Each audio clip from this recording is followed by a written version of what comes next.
15 թիվը, 16-16-ը, երբ որ եղավ այդ ՊՊՑ-ի գնդի գրավման այդ ամբողջ իրադարձությունները եւ եթե հիշում եք ինքը գնաց մասնակցելու այդ բաներին, այդ ցույցերին եւ Իրան դուրս հայտարարեց, իրան դուրս արեցին, բայց ինքը մի հատ հավաք արեց այնտեղ, որտեղ ասեց, որ Լևոն Տեր-Պետրոսյանն ու Սերժ Սարգսյանը դավադրություն են կազմել հայ ժողովրդի թիկունքում, նրանք պատրաստում են 5 շրջանը։ Այո։ Այդ խոսքը Լեռնային Ղարաբաղից դուրս 5 շրջանի մասին է։ Այդ հետ տալ եւ գնալ ինչ որ բան է փողզիջման բան, թող բանը Ալիևը փողզիջումից խոսալ, նոր մենք տենց բաներ կմտածենք, բան եւ այլն, վերջը ինքը այդ Ղարաբաղյան խնդրի այդ կարգավորումը, որը 16 թվին դրված էր Սերժ Սարգսյանի սեղանին, որը 19 թվին դրվեց նաեւ իր սեղանին։ Ինքը դա համարում էր դավադրություն։ Այսինքն հլտեսեք է 2007 թվին ինքը ասում էր Լևոն Տեր-Պետրոսյանի Ղարաբաղյան այդ մոտեցումները ճիշտ են եւ մենք իր թիմն ենք հենց դրա պատճառով 15 թվին ինքը արդեն համարում էր Տեր-Պետրոսյանին դավաճան, որը ուզում է այդ 5 շրջանը Պարզեց ամենամեծ դավաճանիկն էր, որ ասեց, երբ որ պարզեց, որ իր սեղանին եղել է, այսինքն ասում էր չի եղել, չէ՞։ Այդ շատ կարևոր, այդ շատ կարևոր։ Առաջին այդ բան հայտարարությունն էլ դուք արեցիք, որ ոչ միայն արեցինք, մենք պնդեցինք, որ կա տենց պլան, որ ինքը գաղտնի է պահում, որ ինքը ժամանակին ունեցել է եւ չի ներկայացրել ժողովրդին, թաքցրել է եւ իրականում մերժել է այդ պլանը։ Գնացել է, ասենք, հիմա եկեք բան անենք, էլի, ես մեր հանդիսատեսը պետք է իմանա։ Ուրեմն 2019 թվականին Նիկոլ Փաշինյանի սեղանին դրվել է Ղարաբաղյան հակամարտության կարգավորման պլան, ըստ էության խաղաղության հաստատման պլան, որի մեխը հետևյալն էր. մենք պետք է 5 շրջանը, Աղդամը, Ջեբրայիլը, Ֆիզուլին, Ղուբատին եւ Զանգելանը հետ տանք, այսինքն այն շրջանները, որոնք ադրբեջանաբնակ էին եղել կոնֆլիկտից առաջել եւ մենք պետք է դրանք հետ տայինք եւ պահպանելով հայկական վերահսկողությունը Լեռնային Ղարաբաղի ինքնավար մարզի ամբողջ տարածքի դրան գումարած ամբողջ Լաչինի շրջանը եւ ամբողջ Քելբաջարի շրջանի նկատմամբ մենք պետք է հաստատեինք խաղաղություն, ընդ որում երաշխավորված գերտերությունների կողմից, Ռուսաստանի, Միացյալ Նահանգների, Ֆրանսիայի, ՄԱԿ-ի անվտանգության խորհրդի կողմից միջազգային խաղաղարար ուժերով։ Երանելի պլան, ընդ որում մենք մոտավորապես պատկերացում ունենք այդ պլանի մասին, բայց մենք այդ դետալներին, մանրամասներին չենք տիրապետում։ Եվ մենք երբ որ պնդում էինք, ասում էինք, հələ դու հրապարակի այդ պլանը, տեսնենք դու ինչ ես մերժել։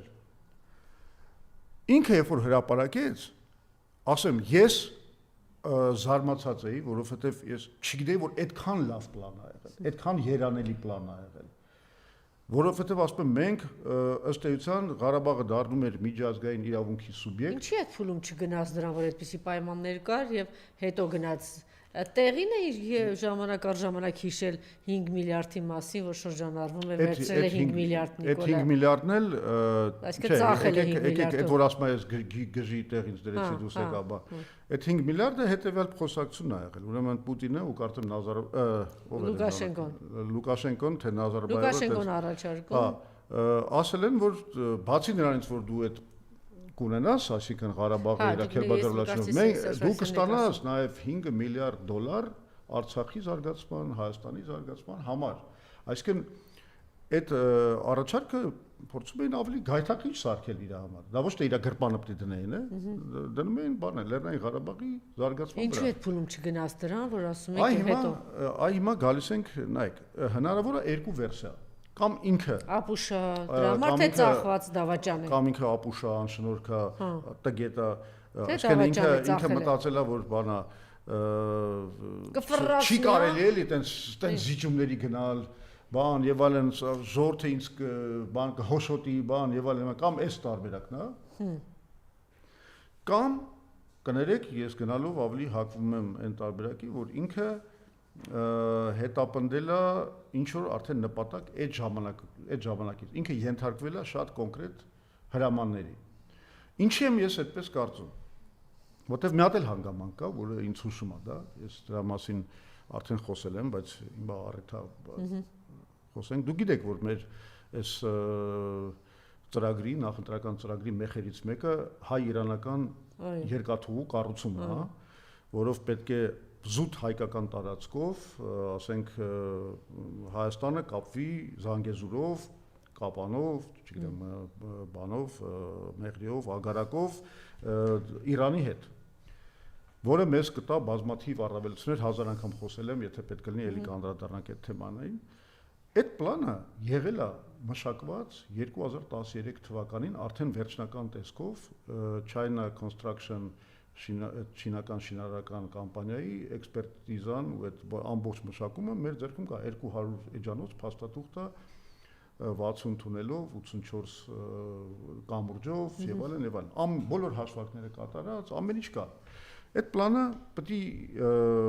գործի դրվեր 2018 թվին երբ որ ինքը եկավ իշխանության եւ գնաց ասենք Սինցիպինի կողքներ նստում չգիտեմ Պուտինի կողքեր մի խումբ մարդիկ ես էլ օգնում էի որպես քաղաքական կոնսուլտանտ շատ ազդեցիկ մարդիկ այդ պլանը որոշեցին նորից կյանքի կոչել մենք գնացինք փորձեցինք հանդիպել սկզբից Արշակյանի հետ էինք հանդիպել այդ Հակոբ Արշակյանը ինքը այն ժամանակ տրանսպորտի նախարարն էր ինքը շատ ողջորվեց ես ու Աշոտ Սաֆարյանն էինք գնացել բանը նախկին արդյունաբերության նախարարը հա ինքը շատ ողջորվեց տարավ Նիկոլին ատվել Նիկոլը ասելա չէ դու մի զբաղվի թող Մահեր Գրիգորյանը զբաղվի Մահեր Գրիգորյանը որպես փորձառու ապարատչիկ ուղարկել էր այդ պլանը կառավարության ու տարբեր ճյուղերին կոնկրետ նախարարություններին էկոնոմիկայի նախարարությանը եւ մյուսն էլ բանին այդ աննիչա տրանսպորտի եւ ենթակառուցվածքի նախարարությանը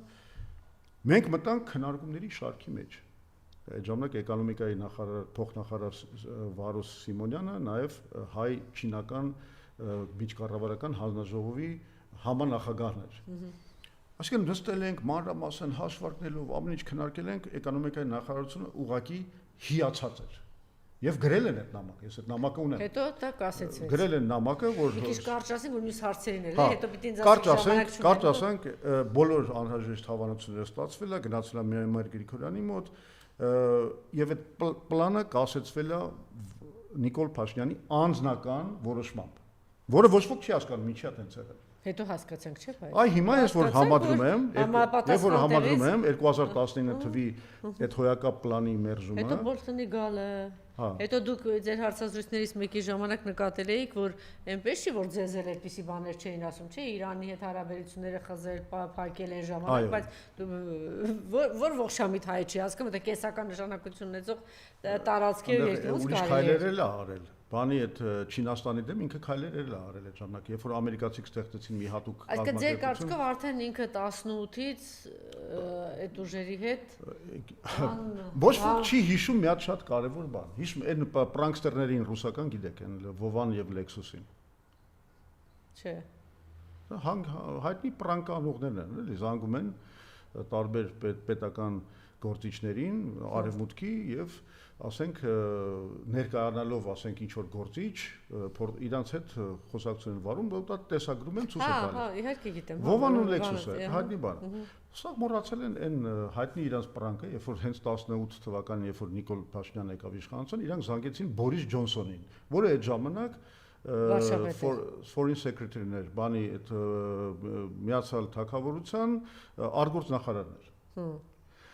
Հիմա շատ հետ իրանք ներկայացան Նիկոլ, այսինքն Նիկոլ Փաշինյանը, կեղծ Նիկոլ Փաշինյանը խոսում է իրական Բորիս Ջոնսոնի հետ։ Այդ խոսակցությունը բոլորին իհարկե։ Այնտեղ ուրեմն կեղծ Նիկոլ Փաշինյանը հարցում է Բորիս Ջոնսոնին, թե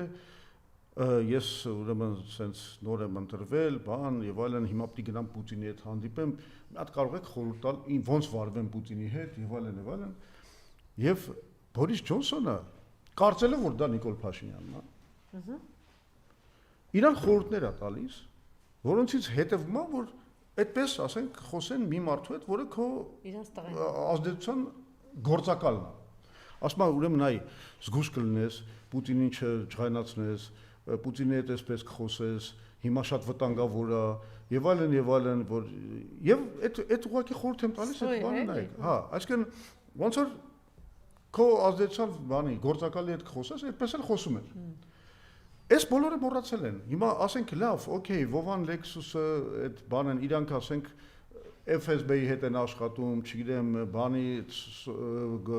ասենք գործակալներ են, ինչ են, ինձ դա չի հետաքրում։ Այն կողմը իսկական Բորիս Ջոնսոնը, որը ցույց է տալիս իրական ով է Նիկոլը, ում հետ գործն է, շատ լավ։ Այսինքն չէ, մի հատ ամփոփենք այս մոմենտը, այսինքն ըստ տպավորություն է ստեղծվում, որ իր բոլոր քայլերը Նիկոլ Փաշինյանի 18 թվականից սկսած եւ այդ 2019 թվականի պլանի մերժումը եւ այդ երկաթուղու պրոյեկտի մերժումը, դրանք բոլորը նրա համար են արվել, որ մենք ի վերջո այս ջախջախիչ պարտություններով անցնենք ու ընդունենք Զանգեզուրի միջանցքը։ Այս մենք պետք է հասկանանք։ Եվ միգուցե ժամանակն է, որ մենք ազդեցության գործակալին ուղարկենք գրողի ծոցը կամ ինչու՞ չէ։ Ես ավելի վատ կարտահայտվի, ասեք, մի զսպեք ձեզ։ Չէ, կոռեկտության սահմաններում, բայց այնպես որ